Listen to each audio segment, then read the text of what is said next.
인천광역시 빈 주차장에 차 한 대가 들어오는데요. 색깔부터 모양까지 와, 일반 차들과는 달라도 너무 다른데요. 반짝반짝 아름답게 빛나는데요. 와, 이 차량의 주인 궁금해지는데요. 차량을 구입한 지는 이제 한 5개월 정도 지나가고 있는 것 같아요. 바람 불면 날아갈까, 손만 대도 부서질까, 금이야 오기야 다르고 있다는 은상 씨. 그런데 얼마 전 고민이 하나 생겼습니다. 누군가 차량에 손상을 냈기 때문인데요. 덴트 작업해가지고 되게 많이 복원을 했는데도 페인트 손상이 좀 있어서 아직은 티가 좀 나네요. 제 잘못으로 상처가 생겨도 마음이 아픈데 이건 누가 그랬는지도 모르는 상처라서 진짜 더 속상한 것 같아요. 블랙박스에 찍히지 않아 범인을 알지 못한 채 소가리만 해왔다는 은상 씨.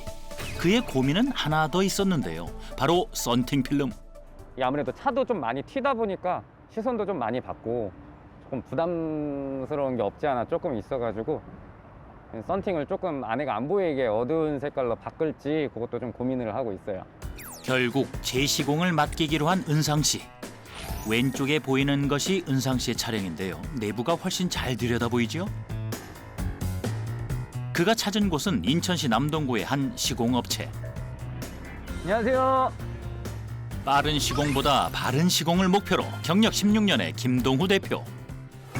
차주의 요구사항을 듣기 전 먼저 맨눈으로 차량을 살펴보기 시작하는데요. 직접 만져보며 도장에 문제가 없는지 확인합니다. 이 뭔가 발견한 것 같죠?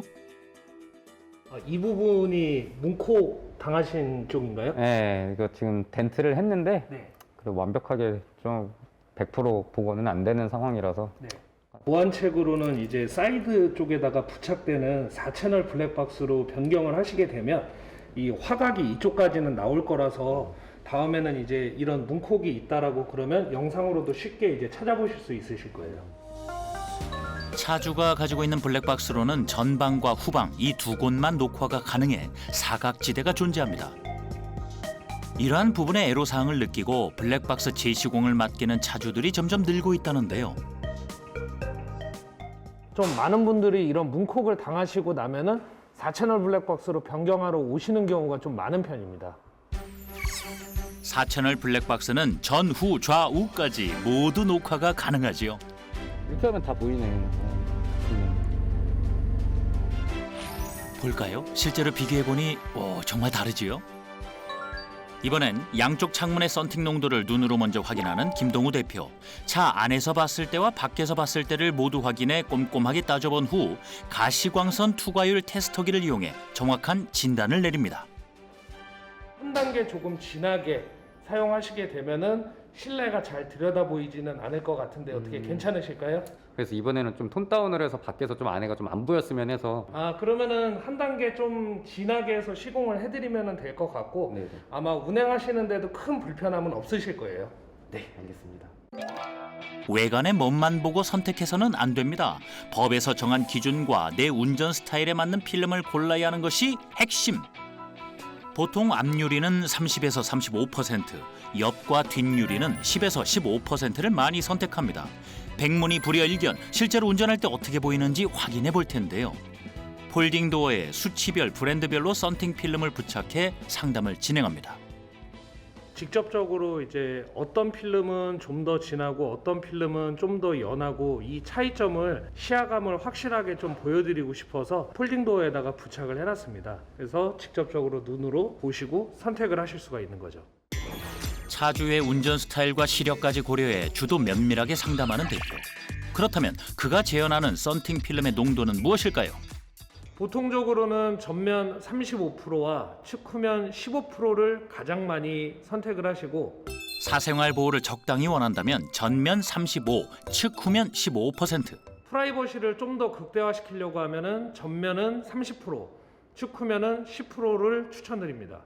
사생활 보호를 극대화하고 싶다면 전면 30, 측후면 10%입니다. 그렇다면 썬팅지를 고를 때 수치만 알고 고르면 될까요? 정답이 아닙니다. 브랜드마다 색감이 다르기 때문에 수치만 보고 고르면 안 됩니다. 브랜드마다 진하고 연한 경우도 있기 때문입니다. 실제로 농도는 같더라도 브랜드마다 차이를 보인다는군요. 이제 본격적인 시공 작업 시작해 볼까요? 스팀기를 이용해 열을 가하면서 필름을 불린 후 정교한 힘을 가해 필름을 벗겨냅니다. 그 다음 기포가 생기지 않도록 말끔하게 작업을 하는데요. 아니, 이건 뭐 하는 거지요? 유리 모서리 부분까지 이제 필름 커팅을 해야지만은 이제 들뜸 현상이 발생하지 않습니다. 썬팅 작업이 잘 됐는지 확인할 수 있는 방법은 무엇일까요? 첫 번째, 보이는 것처럼 유리면에 여백이 생기면 안 되고, 두 번째, 여백이 없어도 마감이 매끄럽지 못하면 시공이 잘 되지 않은 겁니다. 노련한 기술력과 최신 트렌드에 맞춘 썬팅 필름지 시공으로 확 달라진 차량. 전과 후를 비교해보니 사생활 보호까지 제대로 된 것 같네요. 이제 차주의 마음에 들릴만 남았는데요. 창문 안과 밖간 모두 확인하며 꼼꼼히 살피는 은상 씨. 마음에 드시나요? 제가 딱 원했던 농도로 변해서 밖에서도 잘 안 보이고 안에서는 또 잘 보이고 프라이버시 보호가 확실히 잘 될 것 같아서 매우 만족합니다. 두 번째 손님은 얼마 전 신차를 구입했다는 지안 씨. 차량 검수부터 관리까지 모두 받기 위해 이곳을 찾았답니다. 조명을 비춰가며 차 이것저것을 관찰하는 대표. 손으로 직접 만져보며 차에 이상이 없는지 꼼꼼하게 살핍니다. 새 차를 큰맘 먹고 구매하게 되었고요.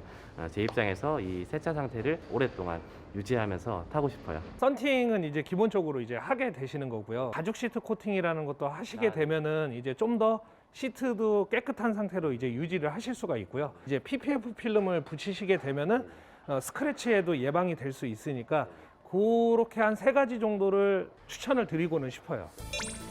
신차를 오래 타기 위해 대표가 제안하는 3가지 방법.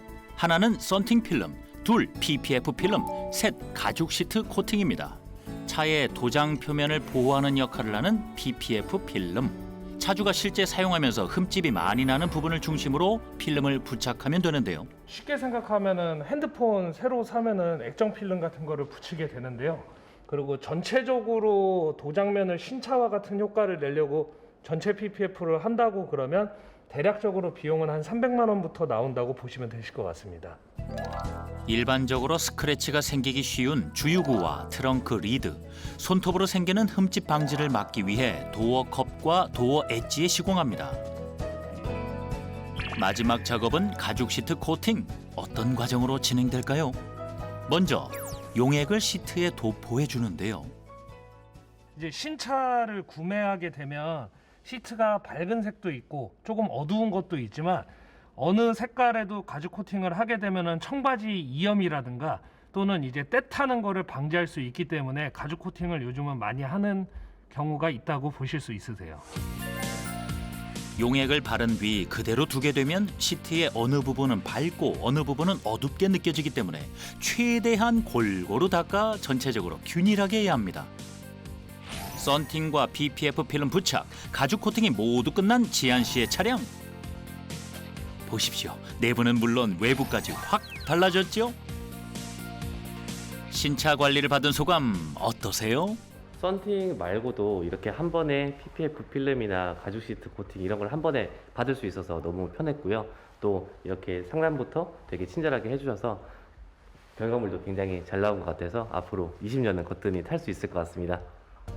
차주의 의도와 목적, 차량 상태를 파악하고 개인적인 상담 리스트까지 만들어 모든 작업에 최선을 다한다는 김동우 대표. 바른 시공으로 안전하게 주행하실 수 있도록 도움을 드리고 싶습니다. 자동차 관리 이제는 선택이 아닌 필수인 시대. 여러분도 내 소중한 차를 좀 더 오래 그리고 안전하게 타고 싶다면 꼼꼼하고 세심한 차량 관리 한번 받아보시기 바랍니다.